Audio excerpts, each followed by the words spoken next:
Allahu, Allahu, Allahu, Allah, Allahu, Allahu, Allah.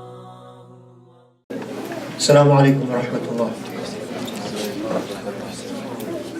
So we continue on with the Battle of Badr, and we say how the Quraysh of Makkah, they camped at the farther side of the valley, al-Quswa, while the Muslims, they camped on the near valley closer to Medina called al-Udwa al-Dunya. And then when the Quraysh sent their two scouts to spy on the Muslims and look for the water which the Muslims had taken over, Ali radiallahu anhu and Zubair and others, they caught those two young people. And because they had come for the caravan, so they used to question them about the caravan. And the boys would say, we don't know about the caravan. So Ali and them will beat them. And then they would say, actually, Abu Jahl and Umayyah and the whole army is here. So then they'll leave them. When they talked about the caravan, they'll hit them. And the Prophet ﷺ, he said, when they tell you the truth, you leave them. When they lie to you, that's when you beat them. The caravan has gone. And the Prophet ﷺ, he asked the two boys, how many are they? They said, we don't know. So he asked them a strategic question. How many camels do they slaughter in a day? And they said they slaughter 10 camels a day. He said if they slaughter 10 camels, then they are 1,000. Because 100 people eat or feed one camel. Feed from one camel's meat. And then the Prophet ﷺ asked those two boys, who's there actually? And they mentioned the names of the criminals. The main polytheists, mushrikun, kuffar, who used to torture the Muslims in Makkah. Uqba bin Abi Mu'ayt, Utbah bin Rabi'a, and his brother Shayba bin Rabi'a, and his son Al-Walid bin Rabi'a, Abu al-Bakhtari ibn Hisham, Hakim bin Hizam, Nawfal bin Khuwaylid, Al-Harith ibn Amir ibn Nawfal, Tu'ayma ibn Adi, Al-Nadr ibn al-Harith, Zam'a ibn al-Aswad, Abu Jahl ibn Hisham, Umayyah bin Khalaf, and Nabih ibn al-Hajjaj and his brother Munabbih ibn al-Hajjaj, and Suhail bin Amr, who will later on will become a Muslim, and Amr ibn Wud. When he heard those names, and we talked about these names before, during the time when the Muslims were being tortured, these were the main people who used to torture the Muslims. When the Prophet ﷺ, he heard those names, he said to his companions, هذه مكة قد ألقت إليكم أفلاذ أكبادها. Literal translation will mean, this is Makkah, it has presented to you the sweetest part of its liver. That's a metaphorical statement they use, the Arabs, for something which is the best part of something. Like they will call that, you will call your child هذا أو هذه فلذة كبدي. This is the sweetest part of my life. So the Prophet ﷺ, he told his companions, they have brought the greatest of their leaders. They're all here. Now we mentioned, of course, the Muslims are still filled with fear. And there are 300 men about to face an army of 1,000. That's three times much, threefold. And they only have 2 horses, and those people, they have 100 horses.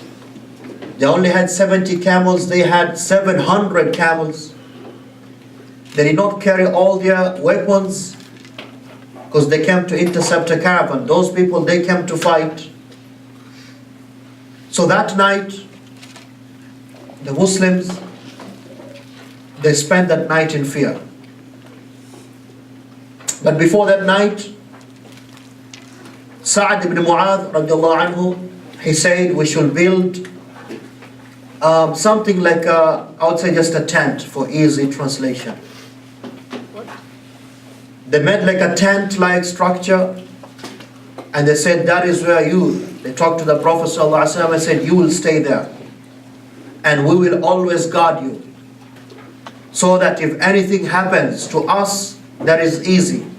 You can go back to Medina, where you'll have people who are followers of yours just like us. In fact, they will follow you better than us. So they built that arish for the Prophet ﷺ, and then they talked to each other. They said, okay, who's going to defend the Prophet ﷺ? And all of them were scared. And this is reported by Ali ibn Abi Talib radiallahu anhu, when he became the Khalifa years after, 40 years after. One day he stood up on the minbar and he asked the people, Man ashja'un nas, who's the most brave and courageous of all people? And they said, Ant, you. And Ali radiallahu anhu said, Amma ana falam yubarizni ahadun illa ansaftu. No one faced up to me except that I gave him what he deserved. That's true. And Ali was one of the most courageous people. وَلَكِنْ أَشْجَعُ النَّاسِ Abu Bakr. But the most courageous people is Abu Bakr. On the day we built the arish for the Prophet ﷺ at Badr, and we asked each other, who's going to defend him? Nobody stepped forward except Abu Bakr, who unleashed his sword and he stood at the head of the Prophet ﷺ. So he was inside the arish with the Prophet ﷺ, and Sa'd bin Mu'adh and the others, they were outside. Al-Hafiz ibn Kathir, he says, this emphasizes the greatness of Abu Bakr. That he was the only companion of the Prophet ﷺ in the cave. And he was the only companion of the Prophet ﷺ in the tent in Arish during the times of danger. So the Muslims, they could barely sleep. You can imagine an army which is just meters away, they're 3 times your number, have so much more greater weapons. They've been hating and waiting to kill you for 14 years now. Is there sleep there? There's no sleeping there. But Allah subhanahu wa ta'ala, He was the one who was taking care of them. Like we read yesterday, إِن يَنْصُرُكُمُ اللَّهُ فَلَا غَالِبَ لَكُمْ. If Allah was to aid you and help you and give you victory, nobody can do anything against you. إِن تَنْصُرُ اللَّهَ يَنْصُرْكُمْ. If you practice the religion of Allah properly, Allah will protect you and take care of you. So what happened during that night? In their fear, Allah subhanahu wa ta'ala, He sent on them the force of sleep. And Allah made them sleep. They slept. All of them slept. In fact, they slept so nice that they had wet dreams. Someone who's about to face an enemy is not in a position to have a wet dream. They slept so nice that they had wet dreams. And then it started to rain, and Ali ibn Abi Talib is saying, you should have seen us. All of us were asleep except the Prophet sallallahu alaihi wasallam. قَضَى لَيْلَتَهُ وَهُوَ قَائِمٌ يُصَلِّي. The whole night he was praying, making dua. When it started to rain, we all ran under the tree to take refuge from the rain. So they were well rested, and the rain, because there was no water, now they could clean themselves from the janaba, and there was not enough water to drink. Allah gave them water to drink. And also that rain, because they were in the udwat dunya, the lower part of the valley, it was very sandy. The sand was loose. So when the rain came down, the ground became hard and firm, and that was easy for them to fight. And that is what Allah subhanahu wa ta'ala, He mentioned in Surah Al-Anfal, of course, when He said, إِذْ يُغَشِّيكُمُ النُّعَاسَ أَمَنَةً مِّنْهُ. When Allah brought on you the sleep, the nu'as, drowsiness, which overtook you and you slept, أَمَنَةً مِّنْهُ, as a token from Allah to make you feel secure and peace and to calm you down. وَيُنَزِّلُ عَلَيْكُم مِّنَ السَّمَاءِ مَاءً يُطَهِّرَكُم بِهِ. And Allah sent down for you rain so He can purify you. وَيُذْهِبَ عَنْكُمْ رِجْزَ الشَّيْطَانِ. And to take away the dart of the shaitan, the fear he put in you. وَلْيَرْبِطَ عَلَى قُلُوبِكُمْ. And to make you stronger in your hearts. وَيُثَبِّتَ بِهِ الْأَقْدَامِ. And so that your feet will be firm on the ground. Surah Al-Anfal, verse number 11.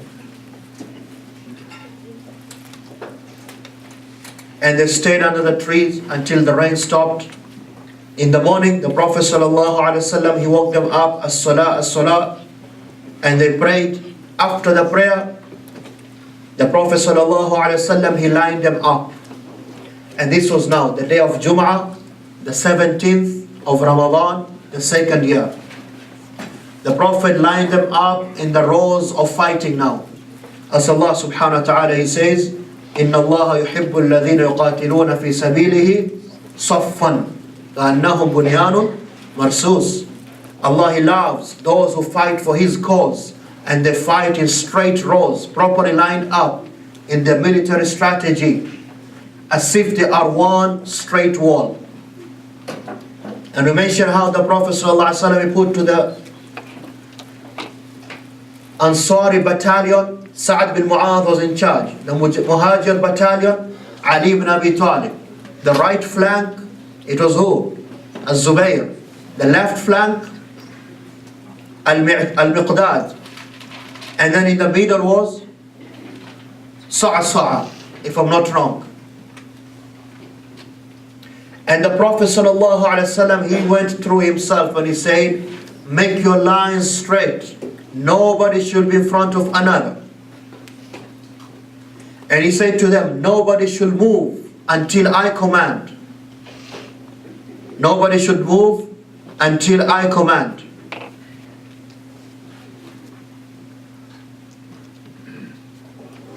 While he was lining them up, the Prophet ﷺ, he actually brought out an arrow and he made them stand straight, the way an arrow is straight.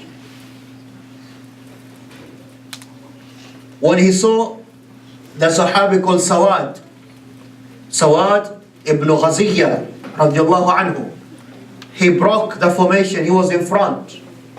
So the Prophet sallallahu alaihi wasallam, he poked him with the arrow, poked him, move back.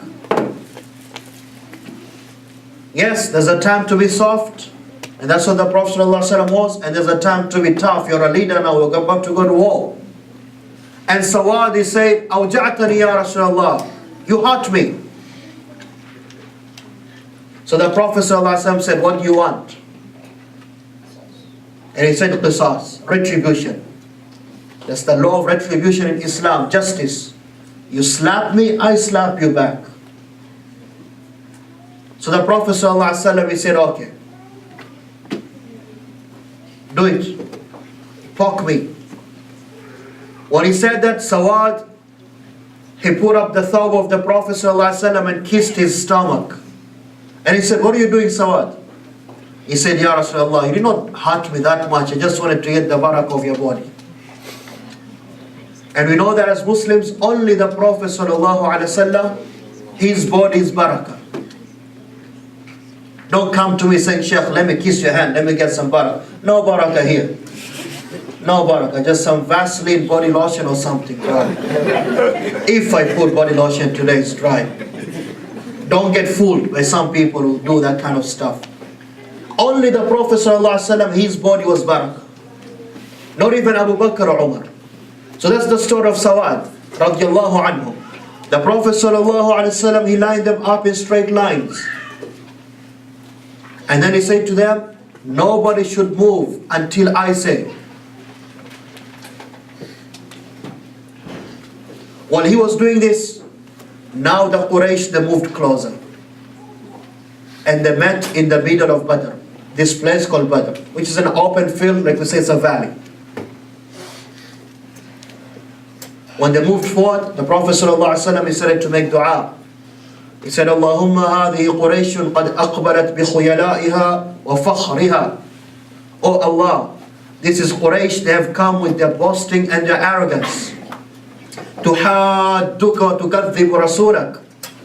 They are challenging you and they have denied your messenger, your prophet. Allahumma fanasraka alladhi wa'adtani. Oh Allah, so give me that victory which you have promised me.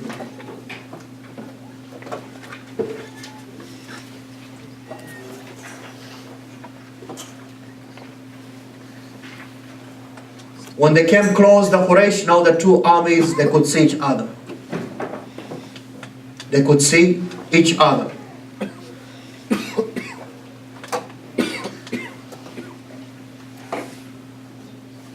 When they could see each other, they sent a man called Umayr ibn Wahb al-Jumahi. They said, go closer and look. What do they have as weapons? How many they are, those Muslims? He came close. He saw the faces of the Sahaba refreshed. No more fear. No more fear. Lined up. He went back, he said, they are about 300. And then he said, Ya Qawm, oh people, though, let me tell you something. Let me tell you something. I have seen, oh Quraysh, people who have high hopes. I have seen problems for you. I have seen people whose faces are ready to strike you like the most toxic of all poison. I saw them quiet, silent, they're not talking. Ready to strike like the serpents. Wallahi, I do not think that any of you will kill any of them except that he will kill you back. And if they kill you enough as they are, meaning 300, then what did you actually get today? When Hakim bin Hizam, he had those words, he went to Utbah bin Rabi'ah. Utbah bin Rabi'ah, one of the main criminals, the one who spread the dream. He went and said, Ya Abu al-Walid, innaka kabiru Quraysh, you are one of the leaders of this Quraysh. They listen to you. Why don't you do something which is good? People will remember you for the rest of history. He said, what is that? He said that you stop them from fighting. That you stop them from fighting. And that you take the responsibility of Amr al-Hadrami. Remember Amr al-Hadrami? The one who was leading the caravan at Nakhla. And Abdullah bin Jahsh, he killed him. Remember? They came out also to do what? To revenge for that. So he said, oh Walid, you say I'll take care of it. Khalas, I'll pay for him. So Utbah, he stood up. But he said to Hakim, you know that convincing Abu Jahl is the hardest thing. He's hell-bent on fighting. He wants to fight. So Utbah, he had a reddish camel, a reddish horse. And he started going around speaking to the Quraysh. While the Muslims on the other side, they could see. They don't know who it is, but they see someone on a reddish camel or horse is going around. And on that, the Prophet ﷺ, he told his companions, إِن يَكُنْ فِي الْقَوْمِ أَحَدٌ يَأْمُرُ بِخَيْرٍ فَعَسَىٰ أَن يَكُونُ صَاحِبُ الْجَمَلِ الْأَحْمَرِ. If there's any of those people who wants to do good, it is the person who has the red camel. And the Sahabas, they say, we saw him, he was walking around the lines of those kuffar of Quraysh. And he was telling them these words. He said to them, "O people, there's no need of fighting. Today I take responsibility. Put it under my name forever that I was the coward who told you not to fight. I will take that responsibility. And as for the blood of Amr al-Hadrami, I will pay for it." When Abu Jahl, of course, he had that, he stood up and he cursed him. I cannot say those words, there's kids here. And he cursed him back. He said, you're a coward, you want to run. He said, I'm a coward, I'll show you today. But this, you know, is not a good idea. So what did Abu Jahl do? Because other people have been convinced. He went to Amir, the brother of Amr al-Hadrami, who was killed. And he said, look, we came here to fight for your brother's blood. He wants to take people away. Go in front of the army and scream that we are here to fight for my brother. That is called the Hamiyatul Jahiliyyah. He went and screamed and they were all convinced, okay, we'll fight for you. We'll fight for you. And that is how, what do you call toish in English? That is how basically uncanny decisions overtook wisdom. And the rest is history. While this was happening, a man by the name of Al-Aswad ibn Abdul Asad, he stood up and he was one of the warriors of the Quraysh. He said, I'll show Muhammad and his people. I'll go to that water well and I will drink in it. Or I will put my foot in it. Or if I die, I'll make sure I die in it. So while he was setting out coming to the well, Hamza radiallahu anhu set out to meet him and struck his legs and he fell down. And Hamza struck him again and he tried to crawl into the well. And he put his bloodied hand into the well and Hamza finished him. When they saw that, they started the war. So they started with what we call al-mubaraza, 1-to-1, a duel. So they put forward some of their best ones. And you can guess who was sent forward. The man who had a point to prove, Utbah bin Rabi'ah, because they called him as a coward. He said to the guys, I'll show you. So he went forward. And he called his brother, Shaybah bin Rabi'ah. And he called his son, Al-Walid bin Utbah, the one who spread the dream, if you remember. So father and son and his brother. And they went forward and they said, we want Mubaraza, one-on-one. When they said that, some of the youth among the Ansar, they stepped forward. When they stepped forward, they said, who are you? From those who stepped forward are Auf, Mu'adh. And Auf and Mu'adh are the two sons of Afra, this woman called Afra. Memorize her name, we'll come back to her. Their father was Al-Harith. And Abdullah bin Rawaha. Three of them. When they came out to Utbah, he said, who are you? He said, Nahnu qawmin al-Ansar, we're from the Ansar of Medina. They said, you are noble people. But we want Bani Ammina, we want our people, those who ran away from Mecca, we want them.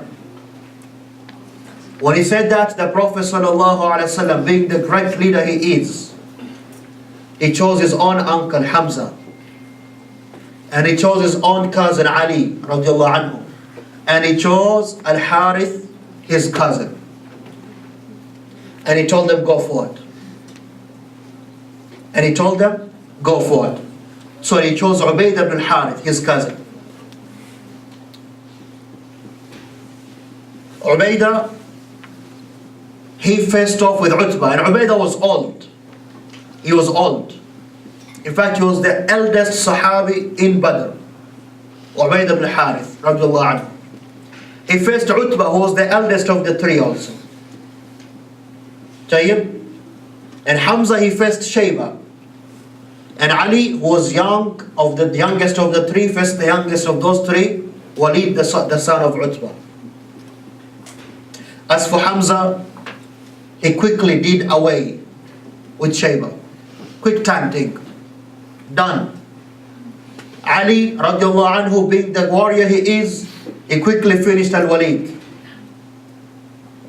But Shaybah and Ubaidah, they traded blows. In fact, it said, Ubaidah, he struck Shaybah While striking him, his own sword moved into his leg and he hurt himself.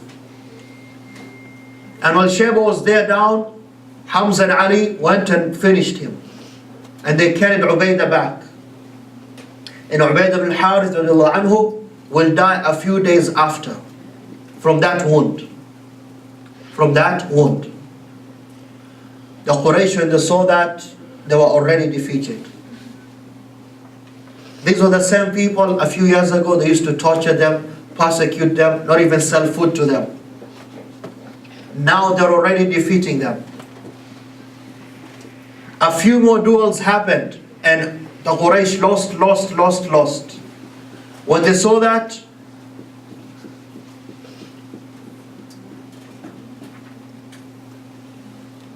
and by the way, before we go ahead, these people on the kuffar side, Utbah and his son Walid and his brother Shaybah, and this side of the Muslims, Hamza and Ali and Ubaidah, are the ones Allah talked about in Surah Al-Hajj when He said, هَذَانِ خَصْمَانِ اخْتَصَمُوا فِي رَبِّهِمْ. These are two groups which disputed and argued about their Lord. That was revealed because of them. Tayyib? And something I want to share with you. Al-Imam Ibn al-Qayyim rahimahullah, he says it was from the qadr of Allah that those people, they were destined to fail. And that is just by looking at their names. Because names in Islam, they have an effect on you. He said, look at their names. One is called what? Shaybah. You know what Shaybah means? Old. How is he going to win? And his son is called what? Al-Walid. Al-Walid means what? The baby. How is the baby going to win? And his brother is called what? Utbah. What does Utbah mean? Al-Itab is from punishment. So the punishment was supposed to come on him.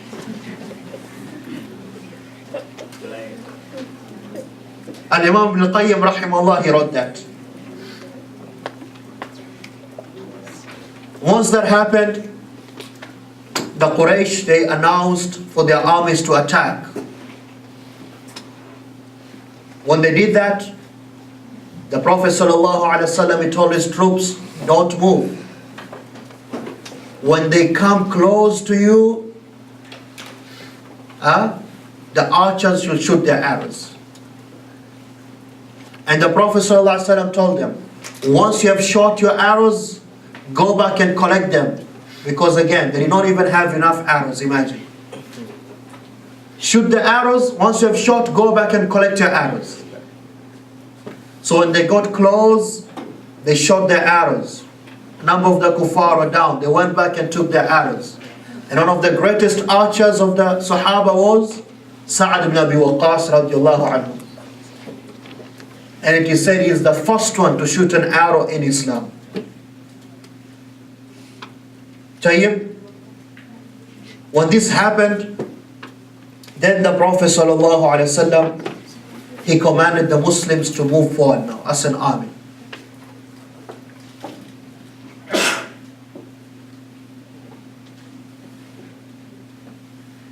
And the first Muslim to be killed was Mahja' or Mihja' Mawla Umar al-Khattab radiallahu anhu.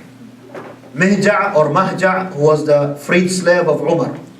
He was the first Muslim to be killed in Badr. And then there was a young boy by the name of Haritha ibn Suraqa. He had not gone to fight, like we saw the young boys, they were returned. But he went there just to watch. And Anas, he says, he went there to watch without maybe even the Prophet ﷺ knowing. And while he was going to the well to drink water, a stray arrow hit him and he died. Haritha ibn Suraqa.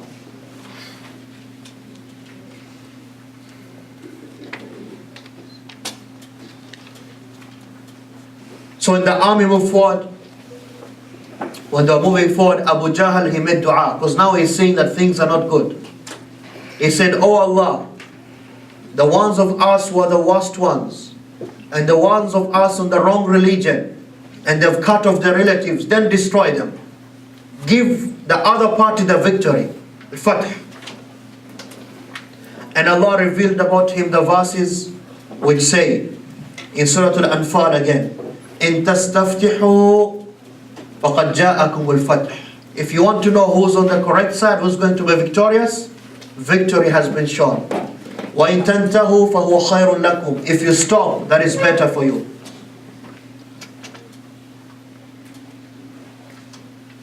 The Prophet ﷺ, he went back to making dua. And he started to raise his hands making dua, saying, Allahumma anjiz lima wa'adtani. Oh Allah, give me the promise which you promised me. Allahumma inni anshudu ahdaka wa wa'adaka. I ask you the promise you gave me. Allahumma intahalik hadhi al-isabatu min ahli al-Islam la tu'bad fil ard. Oh Allah, if you destroy this group of people, you'll never be worshipped on this earth. And he made dua, until the cloak or the robe he had, it fell down from his shoulders. Until Abu Bakr radiallahu anhu came to him and said, Ya Rasulullah, kafaka munashadataka rabbak. It's enough. Allah will give you what He promised you. And he took the robe and put it back on his shoulders. While he was doing that, the Prophet ﷺ, he fell into a slumber. And we talked about this in the beginning. It's one of the ways of wahy coming down on him, or to him.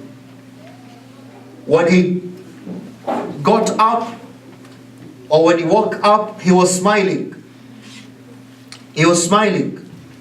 And he said to Abu Bakr, Abshir, have good news. Have good news.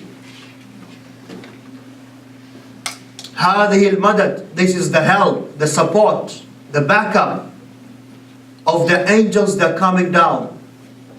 I see Jibreel coming down on his horse, ready to fight. And he came out of the Arish, the tent, reading this verse. سَيُهْزَمُ الْجَمْعُ وَيُوَلُّونَ الدُّبُرُ بَلِ السَّاعَةُ مَوْعِدُهُمْ وَالسَّاعَةُ أَدْهَى وَأَمَرُ. سَيُهْزَمُ الْجَمْعُ. This group of Quraysh, they're going to be defeated, destroyed. وَيُوَلُّونَ الدُّبُرُ, and they'll flee. And on top of that, the last hour, the day of Qiyamah, is worse for them, and is going to be more bitter and more punishment. And with that, he ﷺ went and joined the fight. And Ali ibn Abi Talib, like we said, one of the most courageous Sahabis radiallahu anhu, he said, none of us would move forward except would hide behind the Prophet ﷺ. We all used to fight behind him. We all used to fight behind him. Now while they were fighting, Allah subhanahu wa ta'ala, He brought down the angels.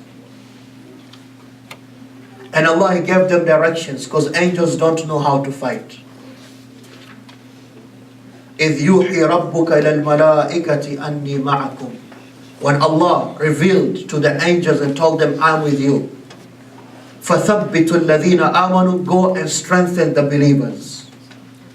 سَأُلْقِي فِي قُلُوبِ الَّذِينَ كَفَرُوا الرُّعْبَ. I will put terror, fear into the hearts of those who are the kuffar.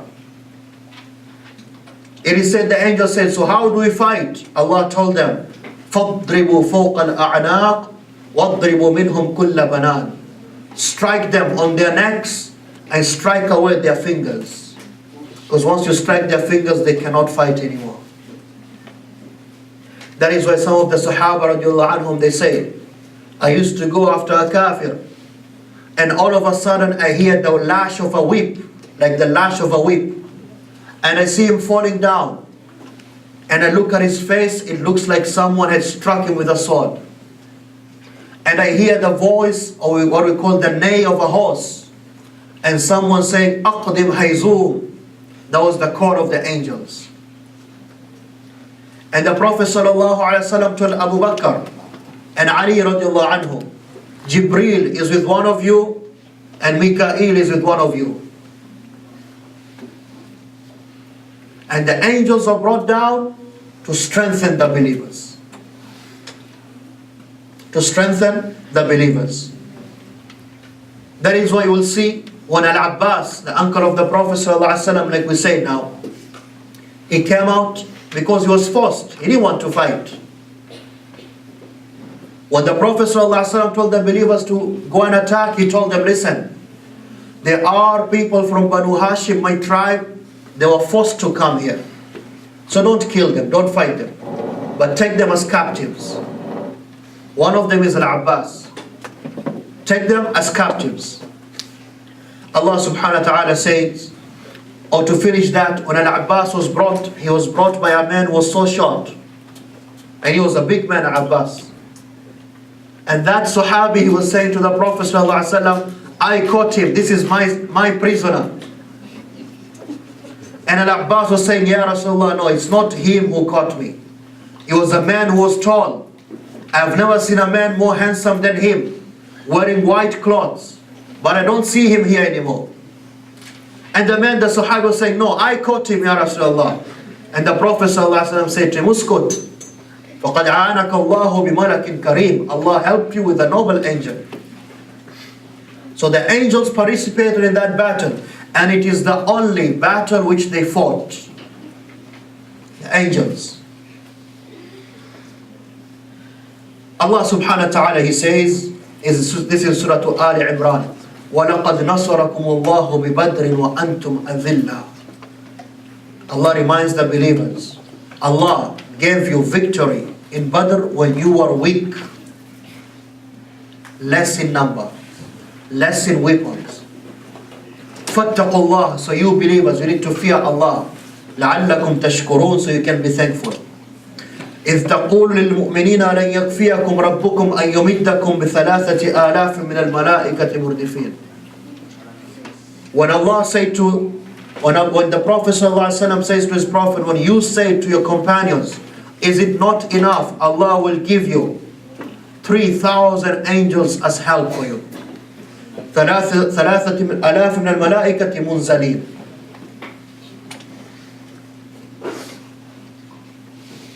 So while the fighting was going on,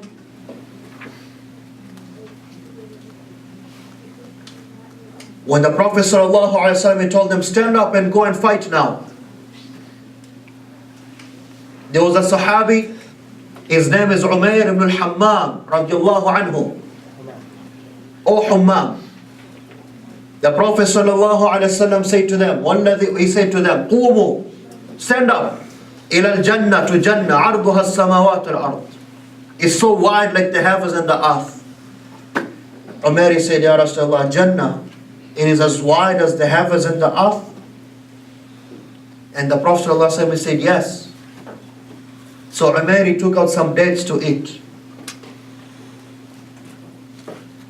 Then he said, if I finish these dates, that's too long of a wait. Jannah is so expansive like the heavens and the earth. And he threw his dates and he went into the fight and he was killed as a shaheed.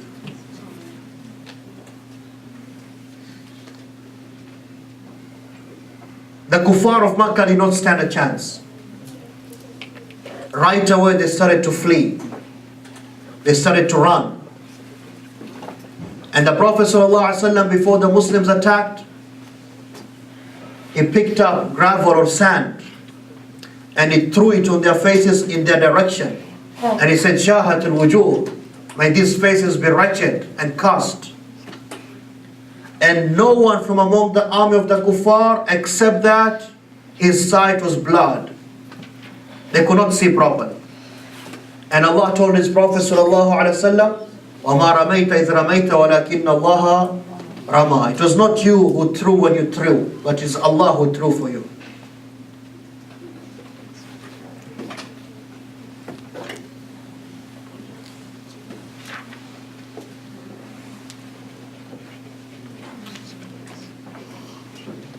As for the companions who we should give special mention to, number one, Az-Zubair bin Awwam radiallahu anhu.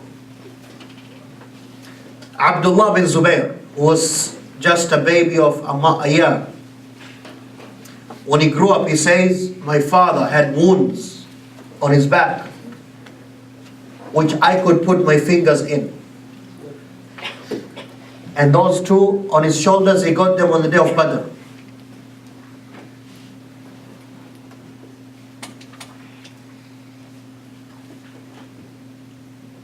Sa'ad ibn Abi Waqqas, we just mentioned, his shooting of arrows, the best archer for the Prophet sallallahu alaihi wasallam.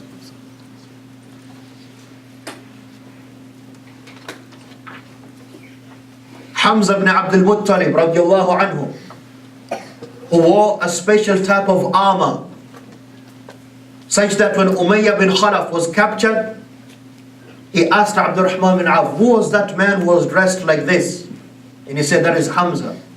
Umayyah, he said, there's no one who destroyed us more than him. Hamza ibn Abdul Muttalib radiallahu anhu, ذاك الذي فعل بنا الأفاعيل.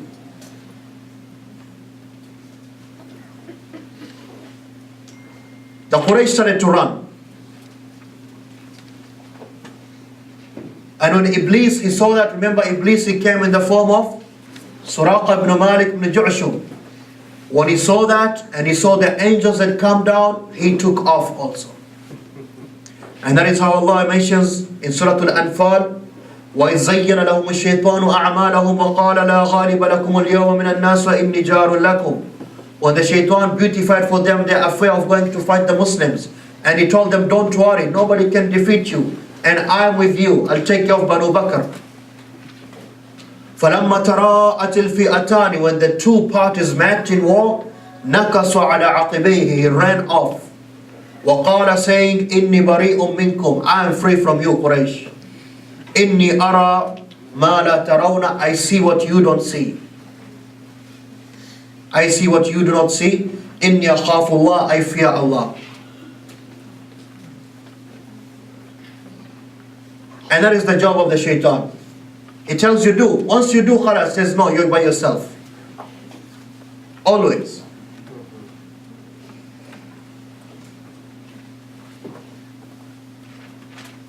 Like I mentioned, the Prophet ﷺ, he gave his companions strict orders. So he said, no mutilation, don't kill women. Remember those women were there to sing and to do whatever. You know? And he told them, the people from Banu Hashim, they were forced to come out. Like my uncle Al-Abbas ibn Abdul Muttalib and Abu al-Bakhtari ibn Hisham. So don't kill them, but take them as captives. Take them as captives. Now Abu al-Bakhtari ibn Hisham was also an uncle of the Prophet ﷺ. When he was faced by the Muslims,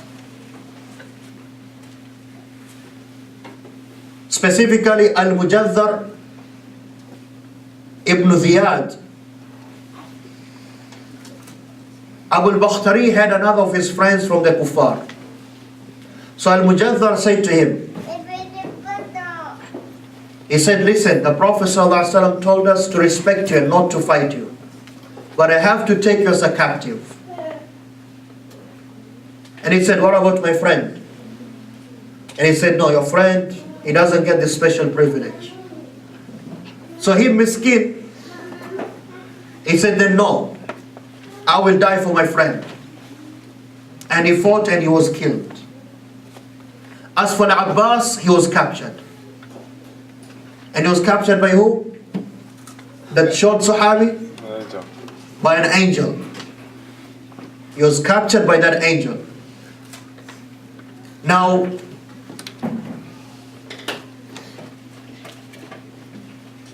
we'll mention some of the deaths of some of the top criminals, terrorists as we call them.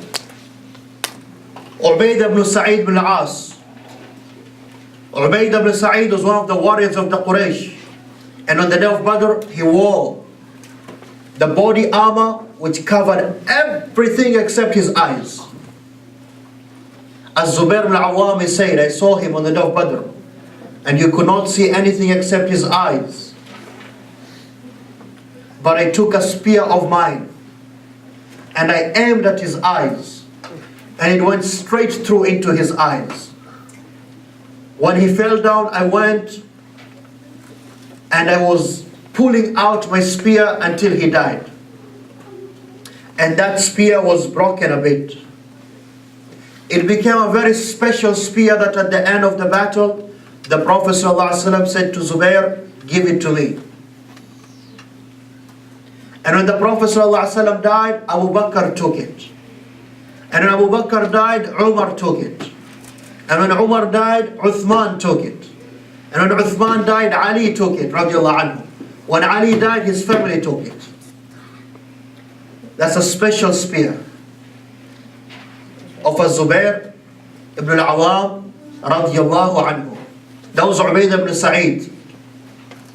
As for Abu Jahl, listen to this now. When the fighting was starting, the two armies were meeting. This story is told by Abdurrahman bin Auf radiallahu anhu. He said, when we were lined up by the Prophet sallallahu alaihi wasallam, نظرت إلى يمينه, I looked at my right side. فإذا به شاب يافع. I saw a young man. And I said to myself, I wish there was someone older and bigger. The person you're fighting next to is going to cover you, right? Yeah. He said, I wish there was someone older and bigger, meaning in physical stature. He said, then this young man said, Ya Am, oh uncle, أي منهم Abu Jahl? Who's Abu Jahl there? The top criminal. فقلت وما لك وله? What do you want to do with Abu Jahl? And that boy, his name was Mu'adh ibn Afra. Remember Afra, that woman I mentioned? Yes. That woman is special because 9 of her sons fought in Badr. 9. From 2 different fathers. Her first husband died, and then her second husband was Harith. 9 of their children in Badr. 3 of them died. Or more. So this boy, he said to Abdurrahman, show me Abu Jahl. Abu Jahl is the most top criminal. Abdurrahman said, what do you want to do with Abu Jahl? And the boy said, Inni sami'tu, I heard, أنه كان يسب النبي صلى الله عليه وسلم, that he used to curse and abuse the Prophet صلى الله عليه وسلم. Wallahi, لا يفارق سوادي سواده. My shadow will never be far from his shadow. Either I finish him or he finishes me. Abdurrahman says, فَتَعَجَّبْتُ, I found it strange. When I was standing like that, I looked to my left and I saw another young man. And I said, I wished there was someone strong on this side at least. And this man, or this boy, his name was Mu'awwidh. And he said to me, Ya Am, أي منهم Abu Jahl? Which is Abu Jahl there? And I said to him, what do you want to do with Abu Jahl? Ya ibn akhi, oh my nephew. He said the same thing. I heard that he cursed the Prophet ﷺ, he used to abuse him. Today it's either me or him. When Abu Jahl showed, he said, I pointed the 2 of them, I said, هذا صاحبكم, that is Abu Jahl.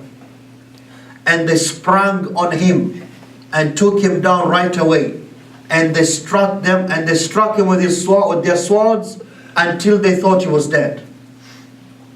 And they left him. And this is the greatest achievement of the day. So they went to the Prophet ﷺ right away. And Mu'adh said, أنا قتلت Abu Jahl, I killed Abu Jahl. Mu'awwidh, he said, أنا قتلته, I killed him. The Prophet ﷺ said, let me see your swords. And both of them had blood, and said, كلاكما قتلته, both of you killed him. And they went back to fight, and both of them were killed in the fighting.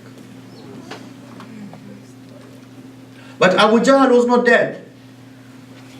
When Abdullah ibn Mas'ud radiallahu anhu was fighting, he saw this Fir'aun of this ummah, as the Prophet ﷺ said, هذا فرعون هذه الأمة. He saw him on the ground, paralyzed, he could not stand up. So Abdullah ibn Mas'ud said, so I went on top of him. And I said, Ya adu Allah, O enemy of Allah, do you see what got to you today? But still in his pride and arrogance, he said, who are you, you shepherd? You're just a farm boy. He said, don't you see the promise of Allah is true? He said, am I not just someone who was killed by poor people? And he said, Abdullah Mas'ud, I put my sword on his neck and I finished him and I cut off his head.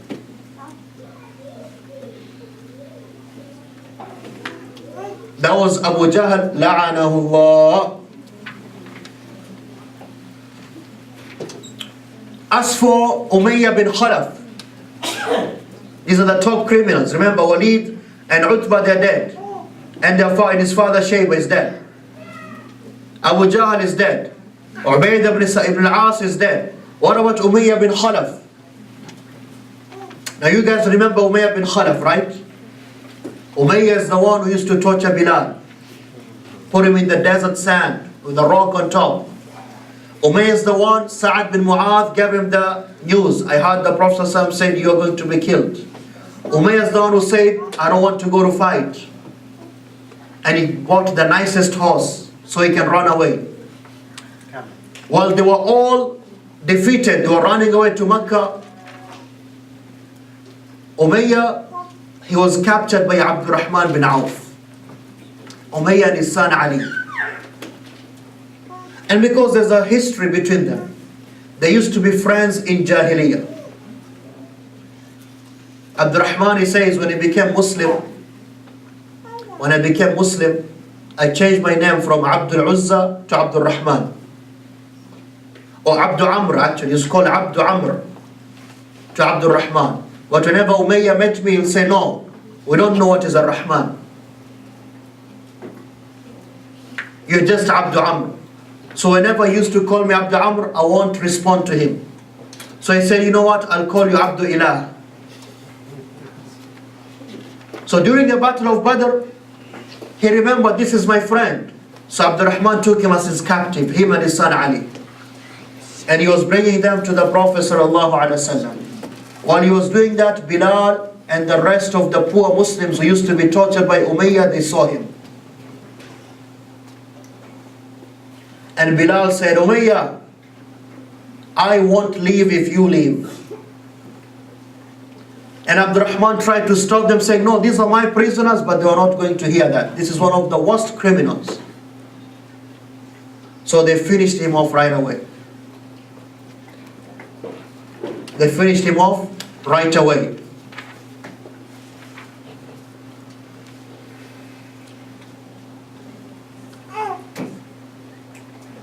In total, the Quraysh, 70 of them were killed. 70 of them were killed. And 70 were taken as prisoners. 140 in total. The Muslims, they lost around 14 or 16 shuhada.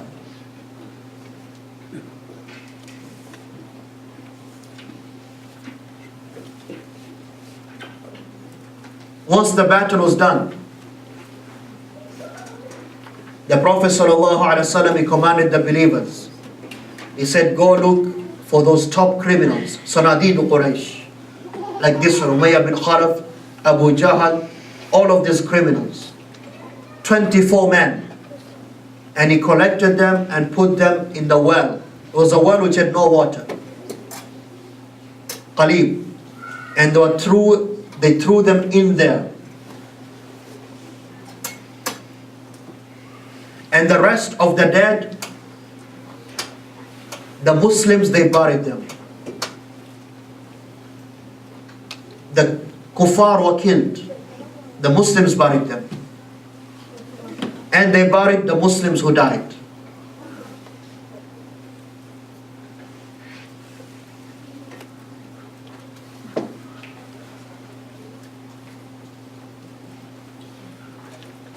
And then the Prophet ﷺ, he went to that well and he started calling them by name. Ya Umayyah bin Khalaf, Ya Abu Jahl bin Hisham. And he called each of them by names. And he asked them, هل وجدتم ما وعد ربكم حقا? Have you not found what your Lord promised you to be true today? فإنا قد وجدنا ما وعدنا ربنا حقا. Because we found the promise of Allah today is true. Umar, he said, so I said, Ya Rasulullah, You're talking to people who are dead. And he said, sallallahu alayhi wa sallam, ما أنتم بأسمع لما أقول منهم. They can hear me more clearly than you. They can hear me more clearly than you. And it was the sunnah of the Prophet sallallahu alaihi wasallam. Whenever he fought, he would stay in the battlefield for 3 days. That's the sunnah. To show the courage of the Muslims that we fought and we won and we're still here.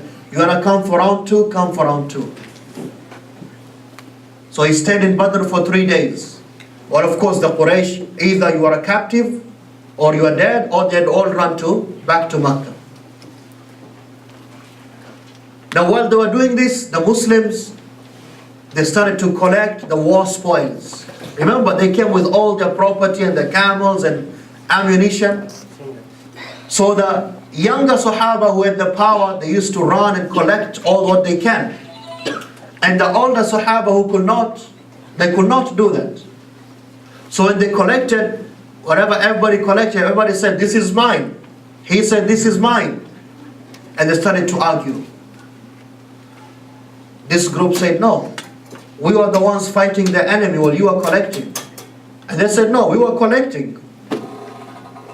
And Allah judged between the Muslims regarding the Anfal. That is why it's called Surah Al-Anfal. War spoils are called Anfal. يَسْأَلُونَكَ عَنِ الْأَنفَالِ. They ask about the war spoils. قُلِ الْأَنفَالُ لِلَّهِ وَالرَّسُولِ. Say the Anfal belongs to Allah and His Messenger. فَاتَّقُوا اللَّهَ. Fear Allah, you Muslims. وَأَصْلِحُوا ذَاتَ بَيْنِكُمْ. Don't argue because of the wealth. وَعْلَمُوا مَا غَنِمْتُم مِّن شَيْءٍ فَإِنَّ لِلَّهِ خُمُسَهُ وَلِلرَّسُولِ. 1/5 has to go to the Prophet ﷺ and his family and the poor people and the orphans. And then he divided equally. And we mentioned even Uthman, who did not come to fight, he got his portion. And Talha bin Ubaidullah got his portion. And Sa'id bin Zayd got his portion. And who else? Who's the Sahabi who was told, sit and take care of your mother?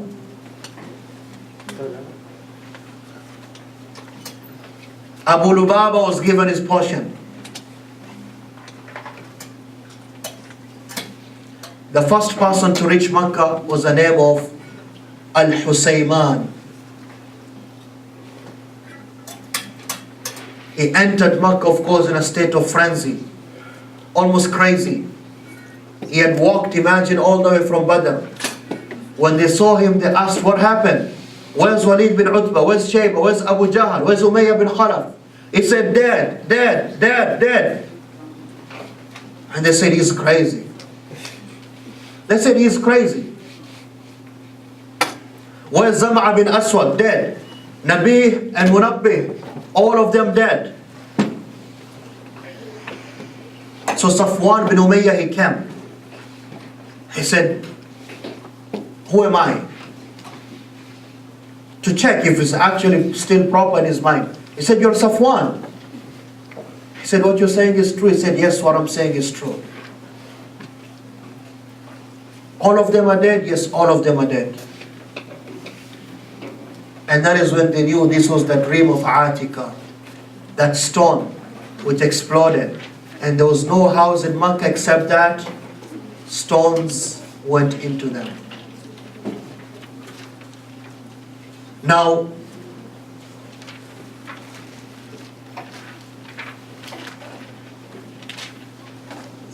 the Prophet ﷺ, after 3 days in Badr, he left to go back to Medina.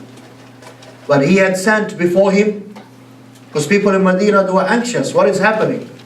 He sent Zayd radiallahu anhu, and he sent, who did he send? He sent Zayd and another Sahabi to go and give people the good news. But when Zayd came, he came on the camel of the Prophet ﷺ. When the hypocrites, they saw that, they said, see, we told you, your Prophet is killed.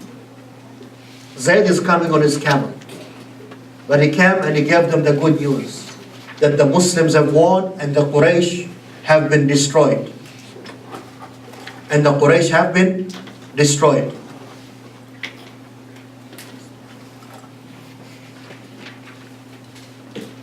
Now on the way back,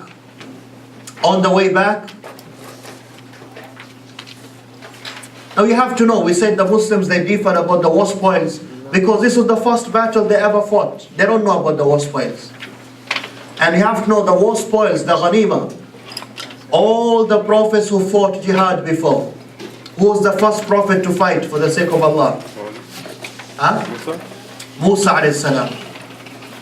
Before Musa there was no jihad. Yes, Musa all the way. Whenever they fought and the war spoils were collected, they used to put them on a field and a fire will come and take that. A fire will burn it. This ummah was made special. The ghanima is halal. The leader divides it.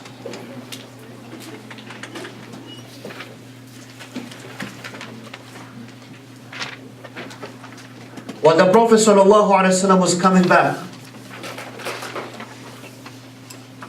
he commanded that An-Nadr ibn al-Harith and Uqba ibn Abi Mu'ayt, that they should be killed, even though they were prisoners of war.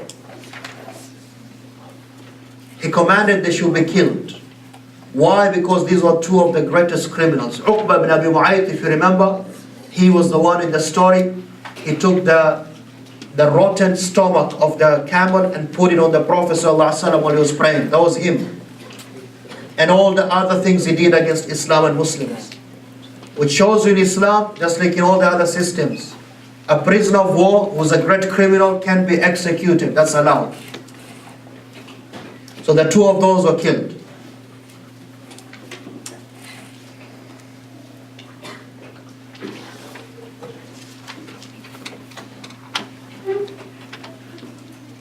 Now when the Muslims returned,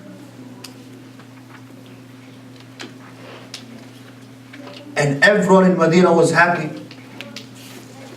the Prophet ﷺ, he consulted his companions about the captives. 70 of the Quraysh were captured, prisoners of war. What should we do with them? So he consulted with Abu Bakr. Ya Abu Bakr, what do you say we should do with them? Abu Bakr, he said, Ya Rasulullah, they are our family at the end of the day. And now they're defeated, probably they'll want to enter into Islam.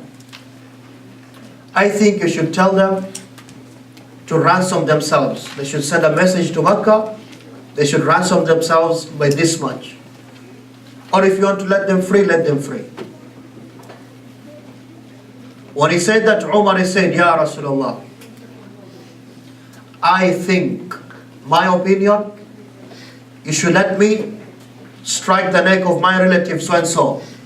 And Ali should strike the neck of his relative so-and-so. And Uthman and so-and-so, they should kill their own relatives. هذه صناديد كفر. These are the leaders of kufr. But the Prophet ﷺ, he took the opinion of Abu Bakr. The next day, Umar, he says, I woke up and went to the Prophet ﷺ. When I got there, I saw him crying.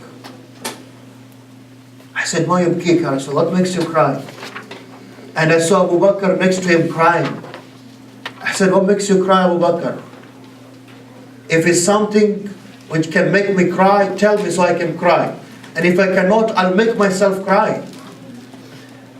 And the Prophet ﷺ, he said to him what? Allah, he revealed about those captives. Allah subhanahu wa ta'ala, he says what? مَا كَانَ لِلنَّبِيُّ أَن يَكُونَ لَهُ أَسْرَى حَتَّى يُثْخِنَ فِي الْأَرْضِ. It was not for the Prophet to have captives until he has made a statement on this earth by killing all those leaders of kufr. So your opinion was better, O Umar. The end of the verse, this is Surah Al-Anfal also. Allah says, but Allah has forgiven you. But Allah has forgiven you. So now they had another meeting. What should we do? And they agreed everyone should pay according to their wealth. Look at the justice of Islam. Because some of those kuffar, they were rich. And some of them, they were poor. And they said, those who know how to write and read, your freedom will be by teaching 10 of the children of the Muslims how to read and write.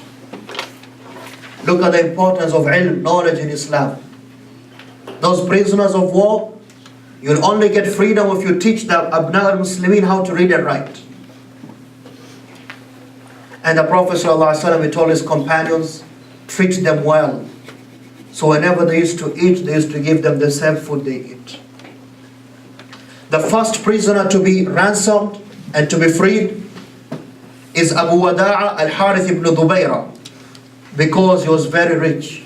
The Prophet ﷺ in fact said about him, this one, his son is very rich. He's going to come very soon, in fact. And he went and he ransomed his father. He only spent one night and he paid 4,000 dirham.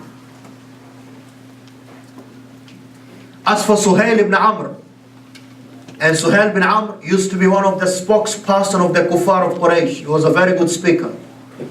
When Umar saw him, he said, Ya Rasulullah, this one, we should take his teeth out, all of them, so he cannot speak about Islam anymore.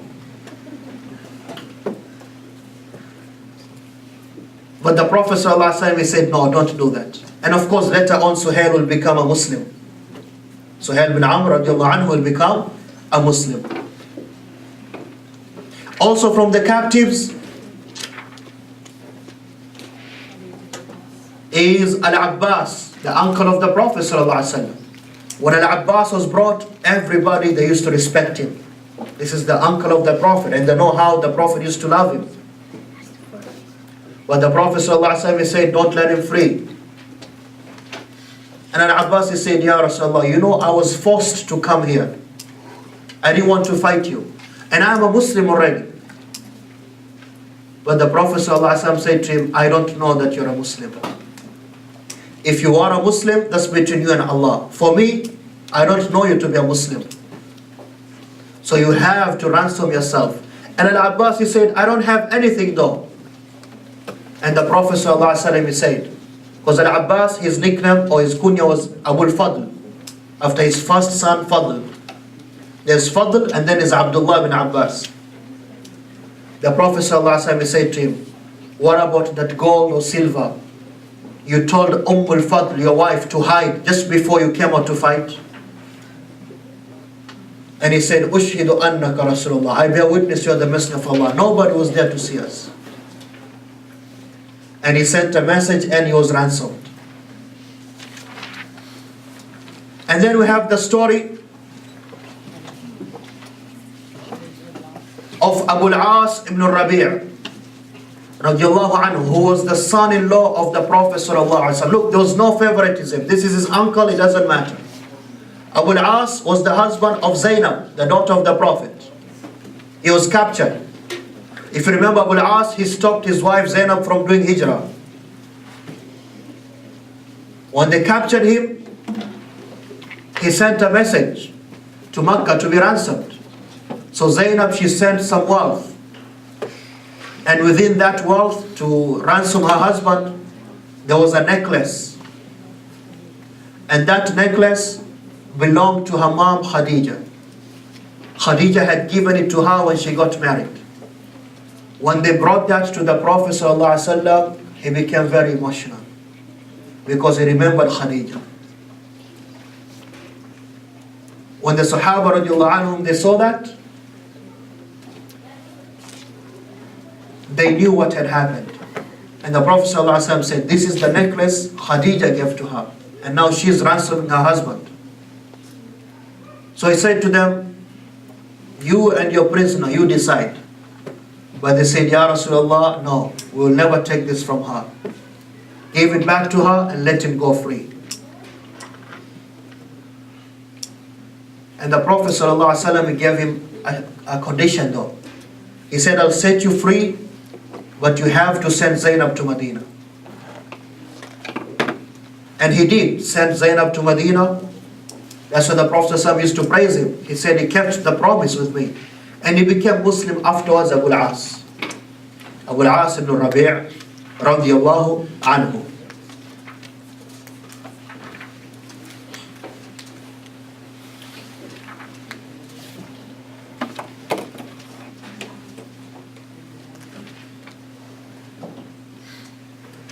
And then one of the leaders of Quraysh, Jubair ibn Mut'im. And we say radiallahu anhu because after he became Muslim, he came to get some of his captives, to ransom them. He said, Jubair, when I reached Medina, they were praying Salatul Maghrib. And I heard the Prophet ﷺ reciting Surah Al-Tur. And he was reciting the part which says, he was reciting Surah Al-Tur until he reached, Am khuliqu min ghayri shay'in am humul khaliqun. Were they created from nothing, or did they create themselves? Am khalaqu as-samawati wal-ard. Did they create the heavens and the earth? Bal la yuqinun. But they have no certainty. Am indahum khaza'in rabbika am humul musaytirun. Do they own the treasures of your Lord? He said, I heard Surah Al-Tur, فَكَادَ قَلْبُ أَن يَطِيرُ. My heart almost came out of my body. وَقَعَ اللَّهُ الْإِسْلَامُ فِي قَلْبِ. And Allah put Islam onto my heart from that day. Jubair became a Muslim after. And his father is Mut'im bin Adi. He is Jubair bin Mut'im. The Prophet ﷺ said, when he saw Jubair, لو كان مطعم بن عدي حيا, if your father was alive and he asked me about the 70 captives, I would give them for free. Because Mut'im bin Adi, if you remember, he used to protect the Prophet ﷺ even though he was not a Muslim. The Muslim never forgets the favors someone does for him.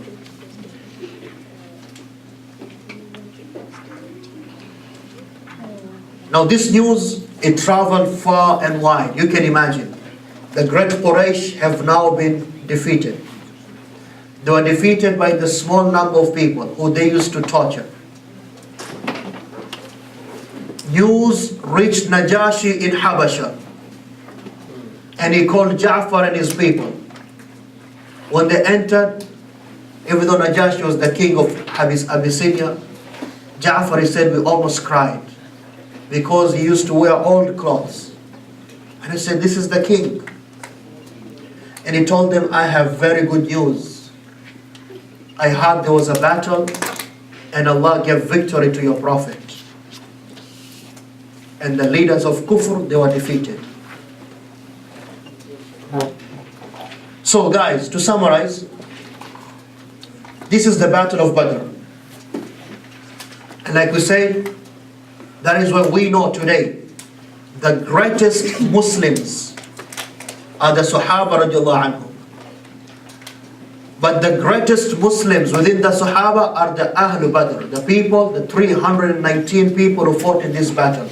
Nobody can come close to them. Nobody.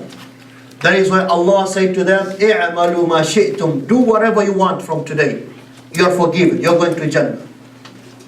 That is why one of them is Hatib ibn Abi Balta'a radiyallahu anhu.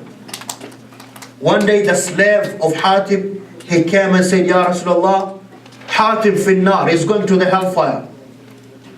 He said, why? He said, because it's too tough on me.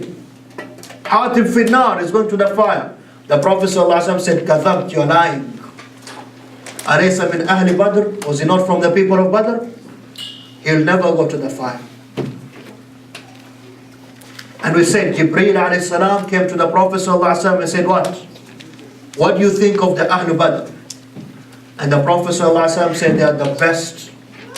And Jibreel said, and from the angels, those who came on Badr, they are the best angels. Tayyib. There is more details, but we are forced to stop here.